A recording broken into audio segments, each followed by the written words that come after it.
Chào mừng các bạn đã quay trở lại với channel Đá Việt Nam. Hôm nay thì đã ngày mùng 6 Tết rồi, và trong cái không khí mà ngày xuân phơi phới này, chúng ta quyết định giới thiệu các bạn một sản phẩm cũng cực kỳ mới đến từ Fujifilm luôn.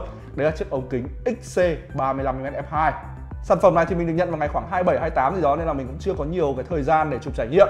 Vì thế nên là hôm nay mình sẽ nói một chút về trải nghiệm của mình và về các cái điều mà mình suy nghĩ về chiếc ống kính này.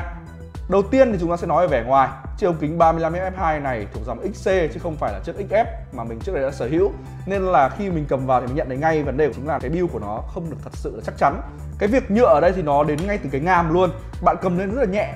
Lý do là bởi vì ngay cái ngàm của nó cũng là ngàm nhựa. Nó đúng là kiểu gọi là nó hơi rẻ tiền một chút. Thế nên là khi mình cầm lên mọi thứ nó đều cảm giác là nhẹ nhàng. Nó rất là phù hợp với cái việc mà bạn đi cầm đi du lịch. Tuy nhiên nếu bạn hơi khó tính với sản phẩm một chút thì bạn sẽ thích cái ống kính XF 35mm f2 nhiều hơn. Về hình dáng thì chiếc XC 35mm f2 này thì nó dáng kiểu như nó hơi lùn lùn. Mình thấy là nếu mà về kích cỡ thì chắc là không thay đổi nhiều. Tạm gọi em này là hơi lùn béo một tí. Còn em kia thì cân đối hơn. Về kích cỡ phi ngoài thì cái ống kính này vẫn dùng phi 43. Tức là nếu bạn đang có một cái filter phi 43 thì hoàn toàn để cắm lên cái ống kính này. Và ví dụ như bạn đang muốn tiết kiệm tiền, vẫn muốn có một tiêu cự 35 mà muốn tiết kiệm tiền để đổi với ống kính khác nữa, thì bạn hoàn toàn thể bán chiếc 35 f2 XF đi và mua về chiếc này và gắn filter vẫn dùng được như cũ. Nói về chiếc ngàm nhựa thì thực ra mình không thích cái ngàm nhựa này lắm. Mặc dù mình hiểu là nếu mà một hãng to mà đã làm cái ngàm thì tất nhiên nó sẽ ổn thôi. Ngày trước thì mình cũng cầm một cái ống kính ngàm nhựa, đó chính là ống 50 f1.8 của Canon, cái ống đời 2 ấy, thì nó cũng là ngàm nhựa và nó thật sự là cho cái cảm giác cũng không được xịn sò cho lắm. Còn đối với cái ống kính này thì mình cũng thấy cảm giác đúng là với những chiếc ống kính giá rẻ mà fix khẩu to to một chút ấy, thì cái việc mà chơi ngàm nhựa thì thôi thì mọi thứ nó sẽ đổi lại một chút. Cái sản phẩm này cái chất lượng hình ảnh lại khá là tốt, thế nên là nếu mà cái build bạn có thể, nếu bạn có thể nhẹ nhàng hơn, tức là không quá khắt khe về cái build, thì bạn hoàn toàn có thể chọn chiếc 35mm f2 này được. Một điểm nữa về vỏ ngoài thì bởi vì đây là dòng XC và trong cái tên của nó ấy, là XC 35mm f2 này, điều này khiến mình nghĩ là chiếc ống kính này nó sẽ không thuận lợi lắm trong việc là bạn mang đi chụp ở những cái điều kiện khắc nghiệt. Và thứ hai là có thể nó sẽ dễ bị bụi vào nhiều hơn. Cái này thì khi mình sử dụng thì đến bây giờ mình vẫn chưa thấy. Tuy nhiên là trong thời gian tới để thử xem là trong một tháng sử dụng thì nó có bị bệnh như thế này không nhá. Vừa rồi thì là vẻ ngoài, bây giờ thì là về chức năng. Thì mình sẽ thử cắm vào và sẽ cho các bạn xem về khả năng lấy nét của nó nhé. Trên tay mình đang là một chiếc XA7. Chiếc XA7 và XC35mm f2 này mình tin đấy là một bộ combo rất hợp với nhau, bởi vì cái tầm tiền của nó là cùng nhau. Và khi bạn mua XA7 thì có lẽ là cái chất bạn cũng không yêu cầu quá cao về chất lượng hình ảnh, hoặc là yêu cầu quá cao về cái build của ống kính. Thế nên là cái bộ này mình thấy là cực kỳ hợp với nhau nữa.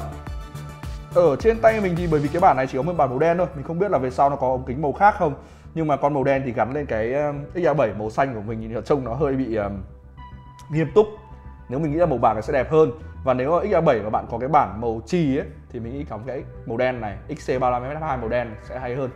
Trong thời gian vừa qua thì mình đã thử chụp với chiếc XA7 này và chiếc XT3, tức là gần như là một cái máy tầm vừa vừa và một cái máy cao nhất của Fujifilm rồi. Thì mình có một số nhận xét như sau. Cái tốc độ lấy nét của chiếc 35mm f2 này không nhanh bằng 35mm f2 XF. Trái với dự đoán của nhiều người thì chiếc ống kính này lấy nét không hề thỏ thụt một chút nào, lấy nét trong. Khả năng lấy nét thì mình thấy cũng là tương đối chuẩn xác thôi. Tiếp theo nữa vẫn về lấy nét, đấy là khi lấy nét thì chiếc ống kính này phát ra một cái tiếng giò giò nhẹ nhẹ. Nó không được êm như là chiếc XF 35mm f2. Nói về lấy nét thì ngoài việc lấy nét khi chụp ảnh thì việc lấy nét khi quay video cũng khá là quan trọng. Mình thấy chiếc ống kính này có vẻ là nó dùng cái motor dạng như kiểu là STM ấy. Thế nên là khi lấy nét ấy, nó chuyển nét rất từ từ. Thật ra mình thấy cái việc chuyển nét từ từ này nó khá là hợp với việc quay phim vì nó không bị nhảy. Cái chiếc 35mm f2 ngày trước thì nếu mà cái khoảng nét là hơi xa với nhau một chút thì nó sẽ hơi nhảy. Nhưng mà mình thấy là với chiếc ống kính này thì nó chuyển nét một cách từ từ nhẹ nhàng hơn và nó khá là phù hợp với việc quay phim. Tuy nhiên nó lại có một nhược điểm nho nhỏ là nó có tiếng. Mình thấy ở đây thì không phải lúc nào nó cũng có tiếng, nhưng mà nếu bạn là người cực kỳ khắt khe ấy, có thể bạn sẽ nghe một cái tiếng rèo nhẹ nhẹ. Bạn có thể nhìn thấy là nó sẽ có một vài cái tiếng do nho nhỏ, nhưng lấy nét khá nhanh.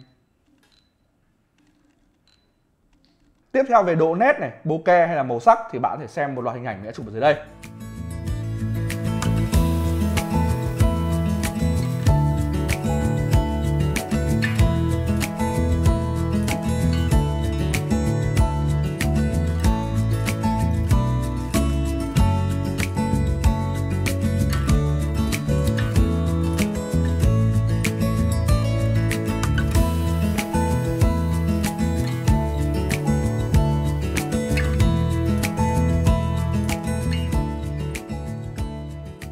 Vừa rồi là những cảm quan ban đầu của mình về chiếc XC35F2 này. Với mức giá 200 đô, tức là rơi vào khoảng 4,5 triệu gì đó, thì thật ra mình nghĩ là nó có thể là một cái lựa chọn. Bởi vì là cái khả năng lấy nét là rất là tốt. Nó gần như mình thấy là có thể nó chậm hơn so với chiếc XF35F2 thôi. Tuy nhiên là mình thấy nó vẫn ổn. Ngoài ra thì khả năng khử viền tím của nó sẽ tốt hơn với những ống kính MF của Trung Quốc.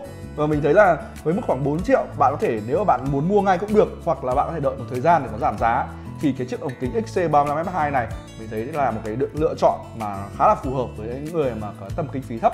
Bởi vì chiếc XF35F2 nếu mình nhớ không nhầm thì giá mua mới đã rơi vào khoảng 7 triệu, còn nếu mà đợt nào giảm giá thì đâu đấy là khoảng 6 triệu gì đó. Thì nếu bạn mua cũ thì cũng phải rơi vào khoảng 5 triệu hơn. Thì cái mức này nếu mà bạn muốn mua một chiếc ống kính mới, bạn không biết nhiều về ống kính và cái kinh phí bạn chỉ ở tầm đó thôi, thì mình nghĩ là chiếc XC35F2 này là một lựa chọn khá là ổn. Vừa rồi tất cả những gì có trong video ngày hôm nay. Xin gửi lời chúc mừng năm mới đến các bạn theo dõi, các bạn độc giả của Nói Việt Nam. Chúc các bạn một năm mới sức khỏe tràn đầy này, có thể chụp nhiều ảnh đẹp hơn này, và nhớ tham gia các cuộc thi hàng ngày của bọn mình nhé. Xin chào và hẹn gặp lại.